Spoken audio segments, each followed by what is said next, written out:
Welcome to Grand Prairie Update. I'm Don Johnson. And I'm Terry Briggs. Here's what's happening in your city. Shayna Fisher, 16. Amy Brown, 37. October is National Domestic Violence Awareness Month, and once again, Grand Prairie is doing its part with a vigil that includes a roll call of the names and ages of every one of the 174 people in the state of Texas who died because of domestic violence in the last year. My life today is a commitment to make sure no children grow up children of abuse. The vigil also featured a testimonial from a victim of domestic violence, a moving poem. We scream out, "Why is this our world?" They say, "Because." Just because. Katrina Marie Avidia, 36.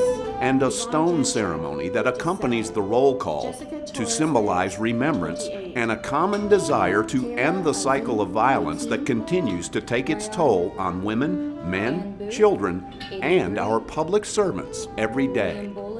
These days we seem to care more about social media than we do about treating others with respect. If we want to solve this problem, we should be teaching adults to be respectful in their relationships in order to set the example for the children that we have. We need to do more to decrease the abuse that happens by being proactive and not reactive.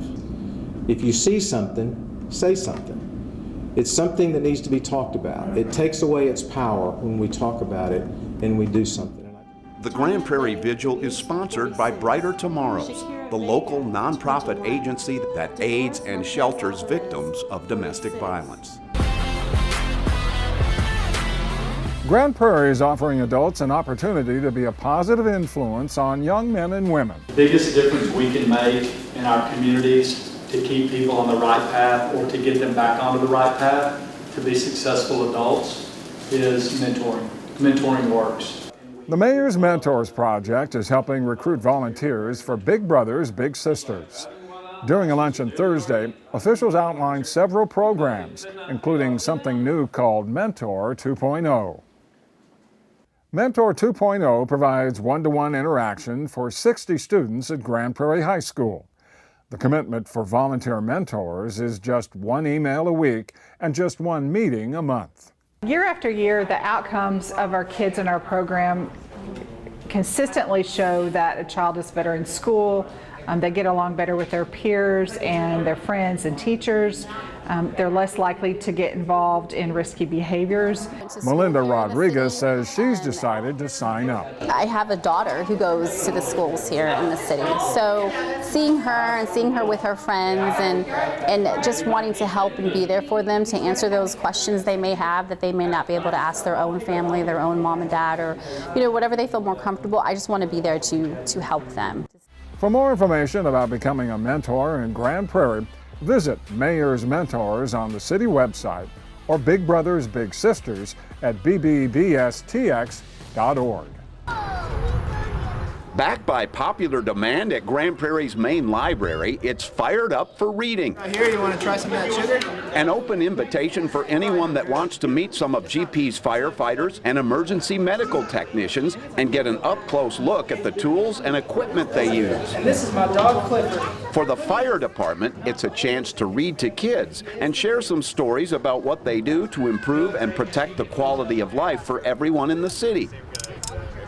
Pretty cool, huh? And also to promote fire safety and awareness during Fire Prevention Month in October. It gives us the opportunity to educate the public a little bit on what we do, what the taxpayers, what their funds go towards and all that stuff. And they get to see the fire trucks and meet the guys, and that way, it's a little more personal. It allows the public to get to meet these men and women in a non-stressful environment. Most of the time, a car wreck or a fire, man, there's just no time to know people. You're stressed. In this case, it's a relaxed, easy atmosphere. They can be educated about all the different things that the fire department does. They get to meet the men and women, and they get to find out they're just people like you who do an extraordinary job that requires extraordinary skills. Just a really good day for everybody. The GPFD is celebrating its 102nd year of serving the Grand Prairie community.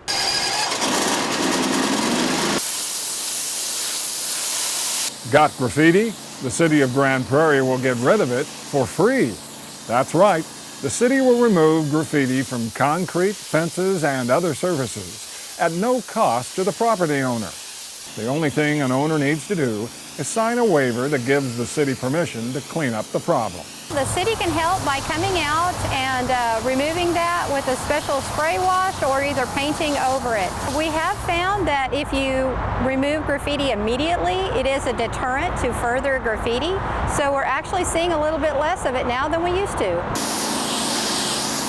The graffiti removal service is part of the Clean Prairie initiative, which is an effort to reduce unsightly problems like graffiti, litter, high weeds, and bad fences.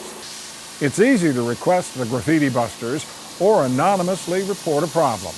Just use the My GPTX app or send an email to cleanprairie@gptx.org or visit gptx.org/cleanprairie. The first Friday in October also provided another kind of first at Grand Prairie's Uptown Theater. 2 beefs, great for that.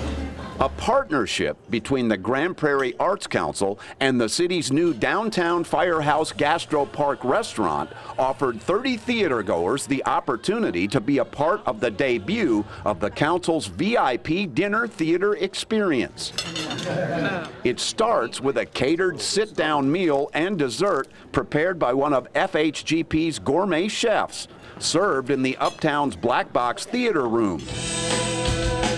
Before moving next door, where the curtain opened on the main stage for the premiere of the Arts Council's fall comedy musical production of Legally Blonde. Dear Al, he's a lucky guy. I'm like gonna cry. I've got tears coming out of my nose. Legally Blonde is based on the 2001 film of the same name and tells the story of a sorority girl who enrolls at Harvard Law School to win back her ex-boyfriend and then discovers how her knowledge of the law can help others when she becomes part of a defense team in a murder trial.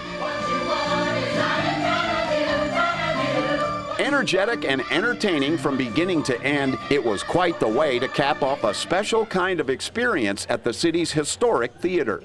We've got 30 people. They're very excited. The dinner is great. And this is the first and hopefully not the last. We're planning to do at least another 1 or 2 next year. Pretty much an amazing opportunity for Grand Prairie in general to sort of brand a new experience when it comes to theater. And heck, call us anytime they want, and we'll be down here, and the fancier the better.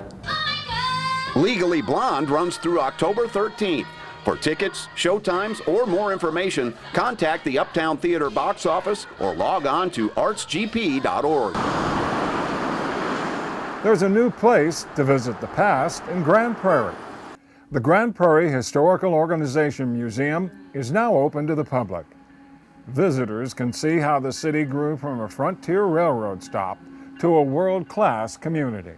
Even some of the Grand Prairie people that have been here a long time don't really know how Grand Prairie started. It's never really been put out there for publicity, so that's what we get to do. The museum building originally opened in 1951 as the state Jaycees headquarters. In 2000, it became home for the Grand Prairie Historical Organization. And this summer, the city completed a major renovation that included display space and a meeting room. We were able to choose the proper lighting, the correct windows that will filter out UV rays. Things will be safe. We have an archives room that is climate controlled and maintains the correct temperature for all the things we store. So things are much better protected, and we actually have a really official museum. The museum is open Saturday, Sunday, and Monday. For more information, visit gphistorical.com. That's it for this edition of Grand Prairie Update. Hope you'll join us again next time.